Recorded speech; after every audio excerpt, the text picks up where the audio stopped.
बिस्मिल्लाहिर्रहमानिर्रहीम। अस्सलाम वालेकुम नादरीन, आप यूट्यूब चैनल देख रहे हैं। मैं इमरान खान हूँ। नादरीन, ईरानी सदर से बात हुई है शहबाज शरीफ की और इसमें लगभग सारी कहानी समझ आ रही है। अमेरिकन को इस बात की उम्मीद है कि पाकिस्तान कुछ भी करके तुर्की और मिस्र और दीगर ममालिक के साथ मिलकर अमन कायम करने की कोशिश करेगा और जंगबंदी हो जाएगी, आपने हुरमस खुल जाएगी और ईरान को कोई ना कोई जो है वो सहूलत मिल जाएगी, अमेरिका को भी फेस सेविंग मिल जाएगी। तो अमेरिका इस किस्म का कोई सोल्यूशन चाह रहा है, लेकिन हकीकत क्या है?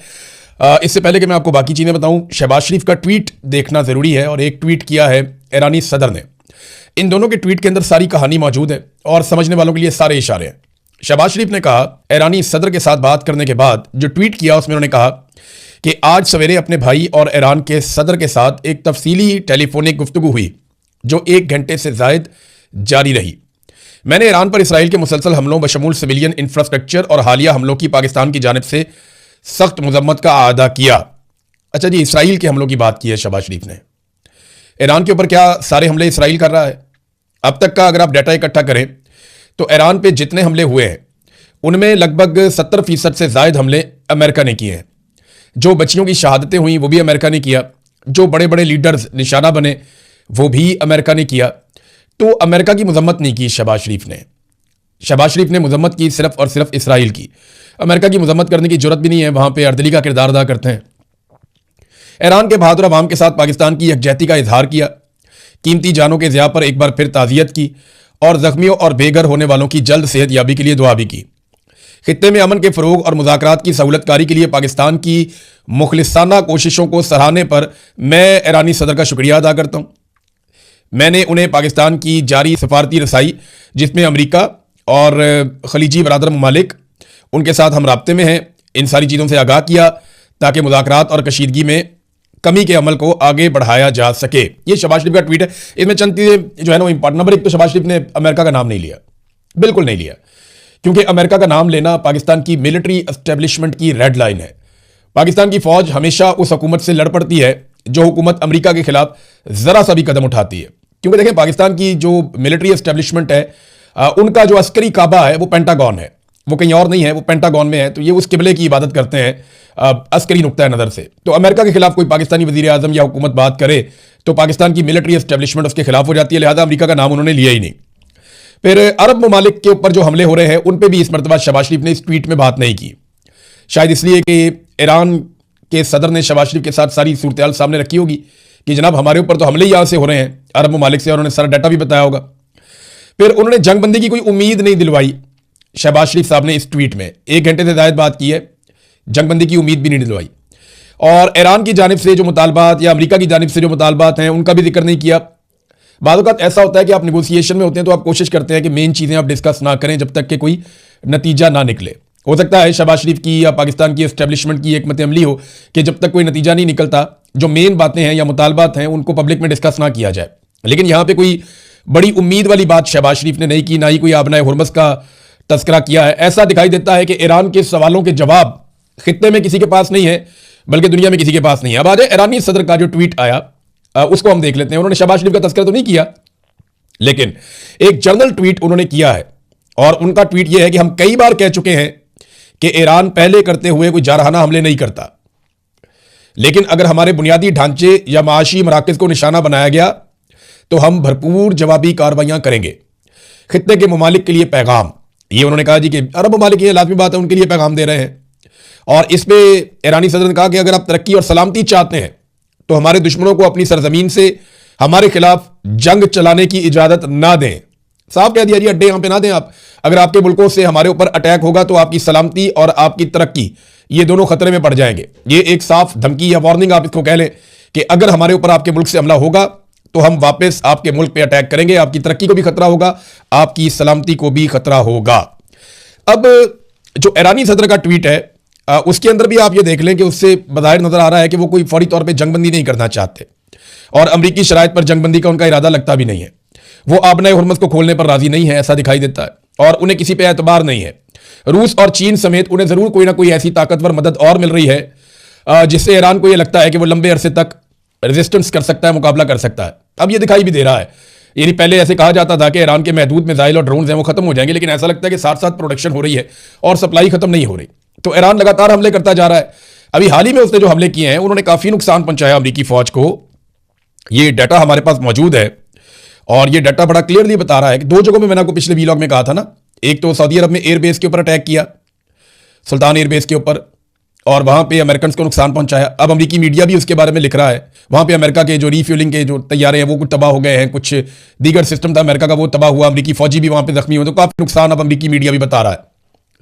दूसरा, ईरानी फौज के तर्जुमान ने भी अब स्टेटमेंट दे दिया है कि खारक जजीरे पे हमले के लिए जो अमेरिकन पर तोड़ रहे थे कुवैत के एक जजीरे से, वहां पे उन्होंने कहा जी हमने बड़ा खौफनाक हमला किया है, और जो उन्होंने नंबर दिया वो तो बूबयान जजीरे और अमेरिकी एयरबेस जो सऊदी अरब के अंदर है, इन दोनों जगहों पे उन्होंने कहा जी हमें इत्तला मिली थी कि 500 से ज्यादा अमेरिकी फौजी जमा हुए हैं जिन्हें निशाना बनाया गया और उनमें से कई मारे गए हैं और बहुत सारे जख्मी हैं। ये दावा है जनाब ईरान की जानिब से, और ईरान के फौज के तर्जुमान उन्होंने ये स्टेटमेंट दिया है, ब्रिगेडियर जुल्फिकारी ने। उन्होंने कहा जी कि अमेरिकी एयरबेस जहां पे वो सऊदी एयरबेस है वहां पे अमेरिकन अपना काम करते हैं, और बूबयान का जजीरा ये कुवैत में है, इनमें फौजी जमा हो रहे थे, एक जगह पे 100 से ज्यादा थे और एक जगह पे 400 के करीब। वॉल स्ट्रीट जर्नल ने भी इस खबर को कंफर्म कर दिया है, यानी ऐसा नहीं है कि ये सिर्फ ईरानी दावा है, बल्कि अमेरिकी मीडिया अब कंफर्म कर रहा है कि ये बड़े हमले हुए हैं। अच्छा, कुछ बड़े हमले ईरान के ऊपर हुए हैं और उन्होंने काफी नुकसान पहुंचाया अभी हाल ही में। उन हमलों की तरफ जाने से पहले शहबाज शरीफ साहब ने जो एक झूठ बोला था कि पूरी दुनिया में तेल की कीमतें बहुत ज्यादा बढ़ गई हैं, हमने वो डाटा निकाला, हमने चेक किया कि शहबाज शरीफ साहब ने तो बहुत कीमतें बढ़ा दी हैं, क्या दुनिया में किसी और ने भी ऐसे किया? तो जो शहबाज शरीफ ने दावा किया उस तरह नहीं हुआ। दुनिया में तेल की कीमतें उस तरह नहीं बढ़ी जैसे शहबाज शरीफ ने दावा किया कि दुगनी से ज्यादा हो गई हैं, ऐसा नहीं हुआ। बल्कि इंडिया ने अपने शहरियों को एक रिलीफ दिया है। भारत की मौजूदा हुकूमत ने ऑयल बहरान में आवाम को रिलीफ देने के लिए बहुत बड़ा कदम उठाया। पेट्रोल के ऊपर जो ड्यूटी थी वो 13 रुपए से कम करके 3 रुपए कर दी, यानी जंग के दौरान जब पेट्रोल की किल्लत पैदा हो रही है तो हुकूमत ने अपना मुनाफा कम कर दिया, यानी 13 रुपए से कम करके 3 रुपए फी लीटर पे ले आए, और पाकिस्तान में 100 रुपए वाली लेवी को उठा के 300 रुपए कर दिया। पाकिस्तान के पेट्रोल की कीमत तो बहुत थोड़ी है, असल पैसा तो जो ये कमा रहे हैं वो तो ये कमा रहे हैं टैक्सेस का जो पेट्रोल के ऊपर ये लगा रहे हैं। आलमी मंडी में पेट्रोल की कीमत आज भी उससे कम है जो इमरान खान के दौरे हुकूमत में थी, आज भी 120 पे नहीं पहुंचा फिगर, मैंने अभी जब चेक किया है तो इमरान खान के दौर में तो 120 टच करके इससे ऊपर भी निकल गया था। वो 150 का पेट्रोल कैसे बेच रहा था जिसमें हुकूमत कहती है कि उस वक्त की हुकूमत मुनाफा कमा रही थी। शहबाज शरीफ ने कहा था कि इमरान खान मुनाफा कमा रहा है 150 का बेचकर, तो आज ये खसारे में बेच रहे हैं, वो भी 325 रुपए का। ये कोई साइंस समझ नहीं आ रही। और बैनुल अक़वामी मंडी में पेट्रोल भी आज सस्ता है, उसकी निस्बत महंगा बहुत हुआ है, डबल कीमत के करीब पहुंच गया, लेकिन इमरान खान के दौर से आज भी सस्ता है।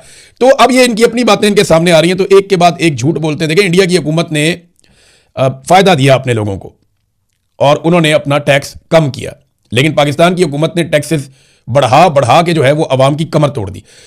नाज़रीन, 2 जगह से और इसराइल के लिए मुश्किलात पैदा हो गई हैं। एक तो लबनान में इसराइल ने जो अटैक किया वहां काफी नुकसान किया है, 1000 से ज्यादा लोग वहां पे शहीद हो गए हैं, और हिजबुल्लाह के साथ एक खौफनाक जंग वहां पे चल रही है।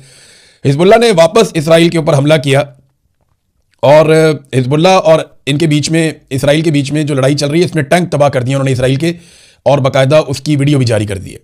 जबकि हौसी जो यमन वाले हैं वो भी लड़ाई में उतर चुके हैं, उन्होंने अपना पहला मिसाइल हमला किया इसराइल के ऊपर, जिसकी कंफर्मेशन इसराइली मीडिया ने दे दी है कि हौसियों की जानिब से पहला अटैक किया गया है। जबकि हौसी अब ये कह रहे हैं कि वो लगातार हमले करेंगे इसराइल पर और वो इस लड़ाई का हिस्सा बनेंगे, वो इस खित्ते में अमेरिकन और इसराइली अहदाफ को निशाना बनाएंगे। तो ये एक ग्रोह और आ गया, लड़ाई के अंदर शामिल हो गया। ये हौसी वही हैं जिनकी सऊदी अरब की गवर्नमेंट के साथ भी बड़ा अरसा लड़ाई चलती रही है, यमन में और सऊदी अरब में मिसाइल भी गिरते रहे हैं। जबकि सऊदी अरब में जो अमरीकी दिफाई निज़ाम था वो हौसियों के मिसाइलों को नाकाम बनाता रहा, लेकिन इस वक्त जो फिजाई दिफाई निज़ाम है पूरे खित्ते में वो तहस नहस हो चुके हैं।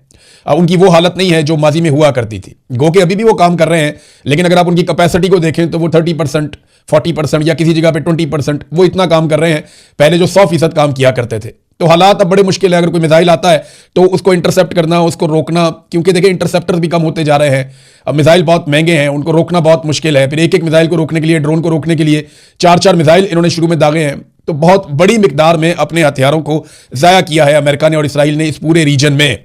पेंटागन के अंदर इस बात की एक फिक्र भी है कि जितने मिसाइल हम पूरे साल में बनाते हैं उतने मिसाइल तो ये चंद दिन में चला देते हैं। यानी अभी 1 महीने की लड़ाई में इतने मिसाइल चला दिए गए हैं कि एक डाटा शेयर किया गया इंटरनेशनल मीडिया पे और उसमें बताया गया कि, और ये अमेरिका से है, कि 7 से 9 महीनों में अमेरिका इतने हथियार नहीं बना सकता जितने हथियार अमेरिका ने इस्तेमाल कर लिए हैं ईरान के खिलाफ अब तक।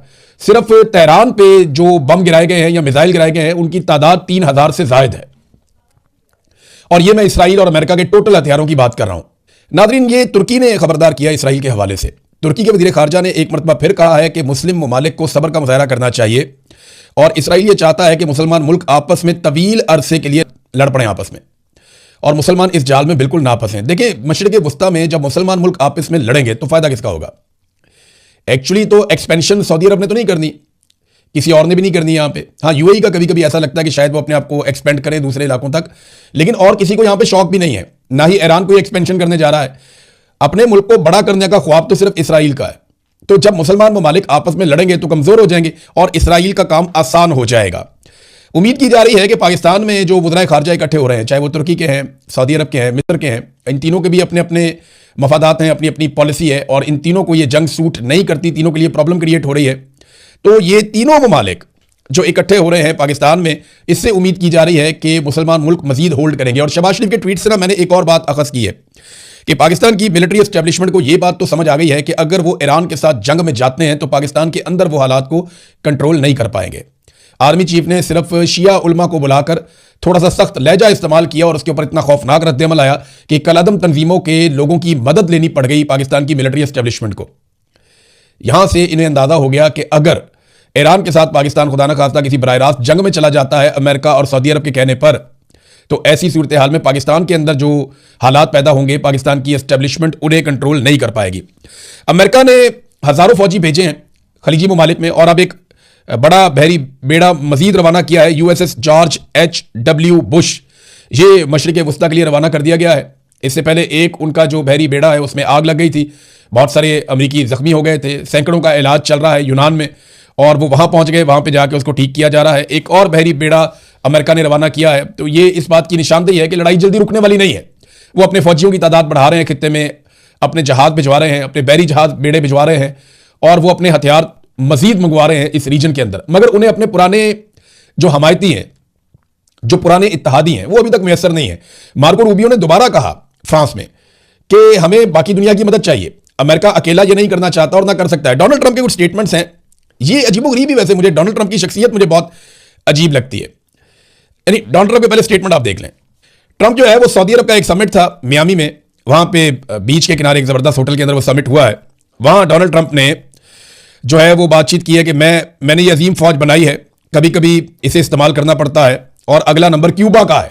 यानी डोनाल्ड ट्रंप ने क्यूबा को भी धमकी लगा दी और ये भी बता दिया कि ईरान की जंग खत्म होते ही वो क्यूबा के ऊपर अटैक करेगा और क्यूबा के ऊपर कब्जा कर लेगा।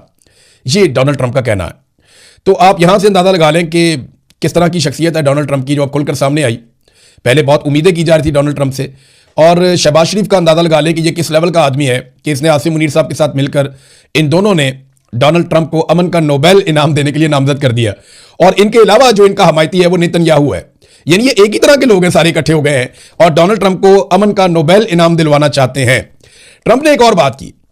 ट्रंप ने कहा जी कि मैं जानता हूं कि मेरा यह कहना शायद अभी ठीक ना लगे, लेकिन मैं चाहूंगा कि मेरी पहचान एक अजीम पीस मेकर के तौर पर, यानी अमन कायम करने वाले के तौर पर हो।